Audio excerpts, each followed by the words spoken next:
اگر میں اس امیر زادے کو بیوقوف بنا لوں تو سب مان جاؤ گے مجھے؟ اپنے ٹولی کے سامنے بہادر بنتے اس نے چٹکی بجا کر پوچھا تو سب نے ہاں میں جواب دیا۔ وہ دنیا بھر کی مظلومیت چہرے پر سجائے ازمیر شاہ کے پاس پہنچے جو اپنی دادی کے لیے کچھ خریدنے آیا تھا۔ صاحب جی، میری دادی کو کینسر ہے، علاج کے لیے 25 لاکھ چاہیے، آخری 1 لاکھ رہ گیا ہے، پلیز میری مدد کریں۔ دادی کے نام پر جھوٹے آنسو بہاتے وہ ازمیر کا دل موم کر گئی۔ وہ اسے نیلے نوٹوں کی گڈی تھماتے آگے بڑھا۔ بلے بلے، اتنے پیسے، اف! سب مانتے ہو مجھے اپنے پیر؟ چلو اب پارٹی کریں۔ وہ کھی کرتی کڑاہی کھا رہی تھی جب بلیک ڈالا وہاں رکا۔ گارڈز، بلو جینز والی لڑکی کو اٹھا کر گاڑی میں ڈالو۔ وہ غصے میں تیز رفتاری سے گاڑی چلاتا جلد سے جلد گھر پہنچنا چاہتا تھا۔ کچھ دیر پہلے ہی ملازم کا میسج سن کر جس کے ہوش اڑ گئے تھے، وہ اپنا سب کام چھوڑ کر جلدی سے گھر کی طرف روانہ ہوا تھا۔ اسٹیئرنگ پر ہاتھ رکھے اس کے بازوں کی رگیں تنی ہوئی تھی، چہرے پر غضب کا غصہ اور آنکھوں میں نمی تھی۔ اس کا دل خوف سے کانپ رہا تھا۔ وہ ایک مضبوط مرد آج کسی اپنے کو کھو دینے کے ڈر سے بزدل بنا ہوا تھا۔ وہ جیسے شاہ ہاؤس پہنچا تبھی گیٹ میں سے ایک اجنبی گاڑی کو نکلتا دیکھ وہ دنگ رہ گیا تھا۔ آنکھوں میں بے یقینی تھی، کچھ نمی اور کچھ غصے کی وجہ سے اس کی آنکھوں میں خون اتر آیا تھا۔ اس نے غصے میں اسٹیئرنگ پر زوردار ہاتھ مارا تھا۔ Damn it! گاڑی نظروں سے اوجھل ہوئی تو وہ اپنی گاڑی جلدی سے شاہ پیلس میں لے گیا۔ مکرم، اس نے اپنی قریبی ملازم کو آواز دی تھی۔ دادی کہاں پر ہے؟ اچھا ہوا بیٹا تم آ گئے، دیکھو تمہاری دادی کو کیا ہو رہا ہے، مجھے لگتا ہے انہیں ہسپتال لے جانے کی ضرورت ہے۔ ازمیر نے اپنی ماں کی طرف دیکھا تھا جن کا حلیہ دیکھ کر کہیں سے نہیں لگ رہا تھا کہ وہ کوئی خاندانی عورت ہے۔ پارٹی ویئر ڈریس اور من بھر کے میک اپ سے وہ اپنی عمر سے کئی گنا چھوٹی لگ رہی تھی۔ ازمیر کی لال انگارہ ہوتی آنکھیں دیکھ کر وہ ایک دم خوفزدہ ہوئی تھی۔ ازمیر دنیا کا جانا مانا بزنس ٹائکون تھا۔ وہ 35 سالہ مرد نے اپنی کم عمری میں ہی اتنا نام کما لیا تھا جتنا لوگ سالوں سال نہیں کما پاتے تھے۔ ازمیر کے والد ورلڈ کے بیسٹ بزنس مین تھے، لیکن ازمیر نے صدیق صاحب سے زیادہ عزت اور رتبہ کمایا تھا۔ وہ جلدی سے اپنی دادی کے کمرے میں گیا تھا جہاں مہوش بیگم زور زور سے کھانس رہی تھی۔ دادی آپ ٹھیک تو؟ آپ کی طبیعت تو ٹھیک ہے؟ مجھے جلدی سے بس ہسپتال۔ وہ اپنی بات ادھوری چھوڑ کر بے ہوش ہو گئی تھی۔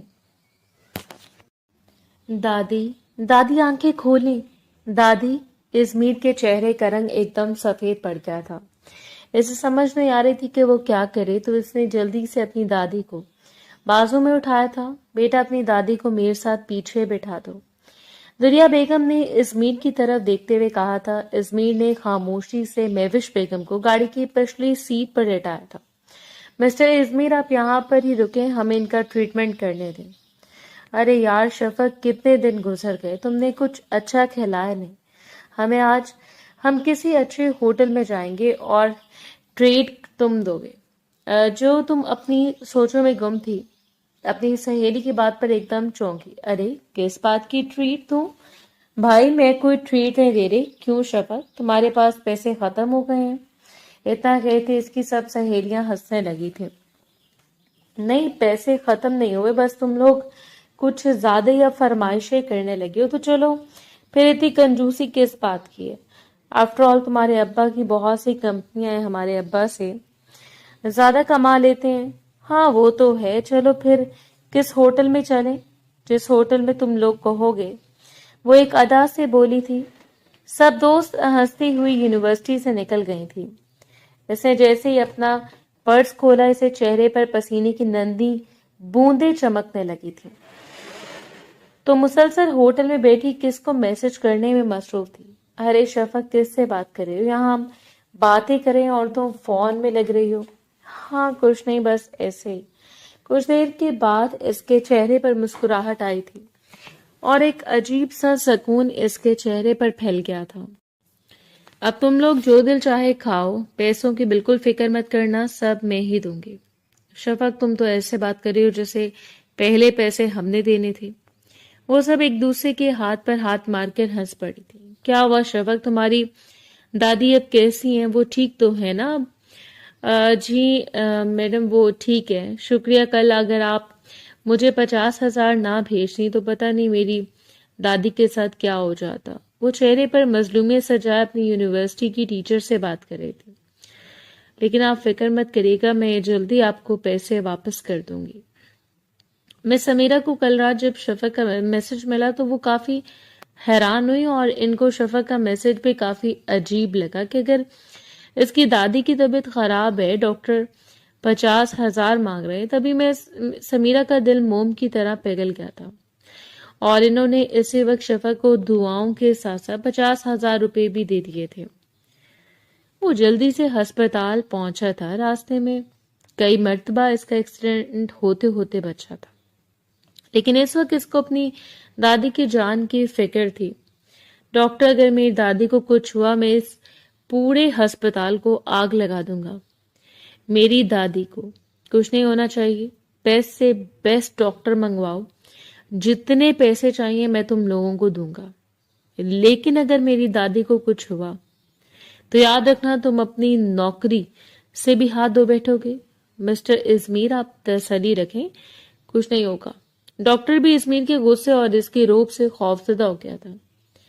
آدھے گھنٹے کے صبر کے بعد ایک نرس آئی تھی۔ آئی سی یو سے نکلی تو ازمیر جلدی سے اس کے پاس گیا تھا۔ نرس میری دادی کیسی ہیں؟ دیکھیں ابھی ٹریٹمنٹ چل رہا ہے، ابھی میں آپ کو کچھ نہیں بتا سکتی۔ اتنا کہہ کر وہ رکی نہیں تھی بلکہ وہ جلدی سے وہاں سے چلی گئی تھی۔ ازمیر اپنا ماتھا مسلتا رہ گیا تھا، اور کچھ دیر کے بعد ایک ڈاکٹر باہر آیا تو ازمیر دیوانہ وار اس کے پاس پہنچا۔ میری دادی کیسی ہیں؟ دیکھیں مسٹر ازمیر، آپ کی دادی کا ابھی ٹریٹمنٹ چل رہا ہے، ہم کچھ نہیں کہہ سکتے، ابھی کچھ بھی ہو سکتا ہے، ان کی جان لینے کے لیے نہیں، انہیں کچھ کھلایا گیا، ہم ان کا معدہ صاف کر رہے ہیں، لیکن ان کا 24 گھنٹے کے اندر اندر ہوش میں آنا بہت ضروری ہے، ورنہ وہ کوما میں بھی جا سکتی ہیں۔ ڈاکٹر میری دادی کو کچھ نہیں ہونا چاہیے، انہیں بالکل ٹھیک کر دیں۔ وہ ڈاکٹر کا گریبان پکڑے سے جھنجھوڑا تھا۔ مسٹر ازمیر ہوش میں آئے، جذباتی ہونے سے کچھ نہیں ہوگا، آپ اپنی دادی کے لیے دعا کریں۔ جس نے بھی میری دادی کا یہ حال کیا ہے میں اسے زندہ نہیں چھوڑوں گا۔ وہ خود سے وعدہ کرتا ادھر ادھر دیکھنے لگا، لیکن جیسے نظر اس کی ماں پر پڑی تو اپنی ماں کو وہاں پر نہ پا کر وہ ایک دم حیران ہوا تھا۔ یہ کہاں گئی ہیں؟ اسے اپنی ماں پر شک ہونے لگا تھا۔ اسے یاد آیا کہ جب وہ گھر پہنچا تو وہ انجان گاڑی میں کون تھا، تبھی اسے اپنی ماں کے چہرے کی اڑی رنگت اور آنکھوں میں خوف یاد آیا تھا، لیکن اس وقت اسے مہوش بیگم کی فکر تھی، تبھی وہ اپنی ماں پر زیادہ دھیان نہیں دے پایا تھا۔ وہ شروع سے ازمیر کے خاندان کو پسند نہیں کرتی تھی، وجہ ان کی زبردستی شادی تھی۔ ازمیر کے والد صدیق صاحب 70 سال کی عمر کے تھے جس وقت ان کی شادی ہوئی۔ اس وقت وہ 40 سال اور دریا بیگم محض 15 سال کی تھی۔ دریا بیگم ایک غریب گھرانے سے تعلق رکھتی تھی۔ ان کے والدین ان کی شادی صدیق صاحب سے صرف ان کی مال و دولت دیکھ کر کی تھی۔ دریا بیگم جب سے اس گھر میں آئی تھی تب سے وہ صرف اپنا خیال رکھتی تھی، گھر کا کوئی کام ان کی ذمہ داری میں شامل نہیں تھا۔ گھر میں ملازم تھے جس وجہ سے کبھی کسی نے ان کو کوئی کام نہیں کہا تھا۔ وہ صدیق صاحب کو بھی ہمیشہ نظر انداز کرتی تھی، جیسے یہ ان کی کوئی ضد تھی یا بدلہ، یہ صرف دریا بیگم جانتی تھی۔ شادی کے چند ماہ بعد انہیں اولاد کی خوشخبری ملی تھی۔ مبارک ہو صدیق صاحب، آپ کی بیوی پریگننٹ ہے۔ اپنی فیملی ڈاکٹر کی بات سن کر جہاں صدیق صاحب کے چہرے پر گہری مسکراہٹ آئی تھی، وہیں دریا بیگم ایک دم پریشان ہو گئی تھی۔ صدیق، یہ بچہ ابھی ہم پر بہت بڑی ذمہ داری ہے، دیکھیں میں ابھی یہ بچہ نہیں چاہتی، یہ کیسی باتیں کرے گا۔ صدیق صاحب کو لگا تھا کہ وہ ابھی خود چھوٹی ہے، اس لیے اتنی بڑی ذمہ داری اٹھانے سے گھبرا رہی ہے۔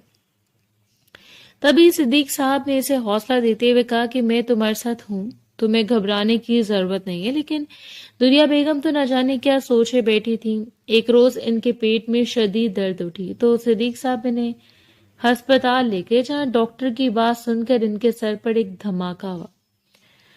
صدیق صاحب میں آپ سے اکیلے میں کچھ بات کرنا چاہتا ہوں۔ سب ٹھیک تو ہے نا ڈاکٹر؟ میری بیوی ٹھیک ہے، میرا بچہ ٹھیک ہے؟ جی سب ٹھیک ہے۔ ہم نے دوائی دے دی ہے صدیق صاحب، مجھے لگتا ہے کہ آپ کی بیوی یہ بچہ نہیں چاہتی کیونکہ انہوں نے بچہ گرانے کے لیے دوا کھائی ہے۔ صدیق صاحب کو لگا کہ ان کی کانوں نے کچھ غلط سنا۔ نہیں ڈاکٹر صاحب، آپ کو کچھ غلط فہمی ہوئی ہے، ایسا نہیں ہو سکتا، میری بیوی ایسا نہیں کر سکتی۔ میں مانتا ہوں کہ وہ ابھی بہت چھوٹی ہے اور یہ ذمہ داری سنبھالنے سے گھبرا رہی ہیں، لیکن صدیق صاحب ہم جھوٹ کیوں بولیں گے؟ ان کے پیٹ میں جو درد اٹھا ہے اس کا فوری علاج نہ ہوتا تو ابھی بچہ آج کھو دیتے۔ صدیق صاحب کو یقین نہیں آ رہا تھا، وہ افسوس سے اپنی بیوی کو دیکھ رہے تھے جس کے چہرے پر ذرا بھی شرمندگی نہیں تھی۔ اگر تمہیں بچہ نہیں چاہیے تھا تو تمہیں مجھے پہلے دن بتا دینا چاہیے تھا کہ یہ حرکت کر کے تم نے خود کو میری نظروں میں گرا لیا۔ میں نے آپ کو پہلے روز بتایا تھا کہ مجھے نہیں چاہیے بچہ، بوجھ لگتا ہے مجھے بچہ۔ دیکھو دریا، اب کچھ نہیں ہو سکتا، تم بس اس بچے کو خیر سے دنیا میں لے آؤ اور اس کے بعد اس بچے کی کوئی ذمہ داری تم پر نہیں آئے گی، اماں اور میں سنبھال لیں گے اس کو۔ صدیق صاحب نے دریا بیگم کو سمجھانے کی کوشش کی تھی، اور اگر اس کو پیدا کرتے ہوئے مجھے کچھ ہو گیا تو وہ ایک دم تڑپ کر بولی تھی۔ صدیق صاحب اپنے ہونٹ بھینچ کے رہ گئے تھے، اس سوال کا جواب تو ان کے پاس بھی نہیں تھا۔ وہ اس قدر خود غرض عورت تھی، صدیق صاحب کو اندازہ نہیں تھا۔ وہ سر گرائے خاموشی سے بیٹھے ہوئے تھے۔ مہوش بیگم نے صدیق صاحب کے سر پر ہاتھ پھیرا تھا۔ تم فکر مت کرو، اللہ نے چاہا تو اس بچے کو کچھ نہیں ہوگا، تم دیکھنا اللہ تمہیں خوبصورت سا بیٹا دے گا، اور میں اس چاند کو ہمیشہ سنبھال کے رکھوں گی۔ اماں، میرے نصیب میں سکون کیوں نہیں ہے؟ کیا میرا بیٹا آنے سے پہلے اتنا بد نصیب ہے کہ اسے ماں کی ممتا بھی نہیں ملے گی؟ تم ایسا مت سوچو، اس وقت صرف اپنے بچے کی زندگی کی پرواہ کرو، اور کوئی ضرورت نہیں ہے دنیا پر کسی قسم کا دباؤ ڈالنے کی۔ جو وہ چاہتی ہے اسے کرنے دو، اس وقت کچھ سمجھانے کا کوئی فائدہ نہیں ہے۔ اسے اس وقت جتنا سمجھاؤ گے وہ اتنا ہی ذمہ داریوں سے بھاگے گی۔ ہو سکتا ہے عمر کے ساتھ ساتھ اسے اس بات کا احساس ہو جائے کہ وہ غلط کرے گا، اور پھر وہ اپنے بچے کی ذمہ داری بھی اٹھا لے گی، اور بہت مشکل سے ہی صحیح، لیکن اللہ نے صدیق صاحب کو ازمیر جیسی اولاد دی تھی۔ ازمیر بچپن سے ہی بہت حساس طبیعت کا تھا۔ مہوش بیگم اسے ہر وقت اپنے ساتھ ساتھ رکھتی تھی، لیکن وہ ہمیشہ اپنی ماں کی محبت کے لیے تڑپتا رہا، مگر وہ بد نصیب یہ نہیں جانتا تھا کہ جس کی محبت کے لیے وہ تڑپ رہا ہے اس سے تو کئی مرتبہ اسے ختم کرنے کی کوشش کی۔ دادی، کاش آپ میری ماں ہوتی تو مجھے ماں کی ممتا کی اتنی خواہش نہ ہوتی۔ میں جب سب بچوں کو اپنی ماں کے ساتھ محبت کرتے دیکھتا ہوں تو تکلیف ہوتی ہے، دل چاہتا ہے میری ماں بھی مجھے محبت کرے۔ ازمیر بچہ تھا، اپنے دکھ کا اظہار بھی ٹھیک سے نہیں کر سکتا تھا۔ میں صدقے میری جان، میں نے تمہیں صدیق سے زیادہ محبت دی ہے، لیکن میں جانتی ہوں کہ ماں کی محبت، اس کی ممتا خدا نے صرف ایک ہی ماں میں رکھی ہے۔ میں تمہیں چاہے جتنی مرضی محبت دے دوں، لیکن رہوں گی تو دادی۔ لیکن تم فکر مت کرو، دیکھنا ایک روز تمہاری ماں کو اس بات کا احساس ہوگا۔ مہوش بیگم ازمیر کو سمجھاتے ہوئے بولی تھی، لیکن وہ جانتی تھی کہ ایسا کچھ نہیں ہوگا۔ ازمیر کی پیدائش کے بعد سے ہی دریا بیگم مزید بگڑ گئی تھی۔ وہ ہر وقت پارٹیوں میں جاتی، آدھے ادھورے لباس پہنتی۔ صدیق صاحب کئی مرتبہ انہیں سمجھا چکے تھے، لیکن دریا بیگم کے کان پر تو کوئی جوں ہی نہیں رینگتی تھی۔ ان کو پیسے کی اتنی ہوس ہو گئی تھی کہ وہ ہر لحاظ بھول چکی تھی۔ تنہا پارٹیوں میں جانا، غیر مردوں سے ہنس ہنس کر باتیں کرنا ان کا معمول کا کام تھا۔ اس میں وہ اپنی اولاد، اپنے گھر اور اپنے شوہر کو بالکل فراموش کر چکی تھی۔ وقت کے ساتھ ساتھ ازمیر بڑا ہوا۔ صدیق صاحب چاہتے تھے کہ وہ اس ماحول سے نکل کر ایک ایسے ماحول میں چلا جائے جہاں اس کی تربیت اچھی ہو سکے۔ وہ اسے پڑھنے کے لیے بیرون ملک اپنی بہن کے پاس بھیجنا چاہتے تھے، لیکن ازمیر نے صاف انکار کر دیا اور کہا کہ میں دادی کے ساتھ ہی رہوں گا۔ وہ شروع سے مہوش بیگم کے ساتھ بہت اٹیچ تھا۔ انہیں ہلکی سی آنچ بھی آ جاتی تو ازمیر کی جان پر بن جاتی۔ اسے اپنی ماں کو دیکھنے کے لیے ہسپتال کا کونا کونا چھان مارا تھا کہ تبھی اس کی نگاہ ایک خالی کمرے پر گئی جہاں اس کی ماں کھڑی کسی سے بات کر رہی تھی۔ اس بڑھیا کو تو مارنے کی بہت کوشش کی لیکن کمبخت عورت نہ جانے کیا کھا کر دنیا میں آئی، ابھی بھی یہ زندہ ہے، ہر مرتبہ بچ جاتی ہے، اس کا کچھ کرنا ہی پڑے گا۔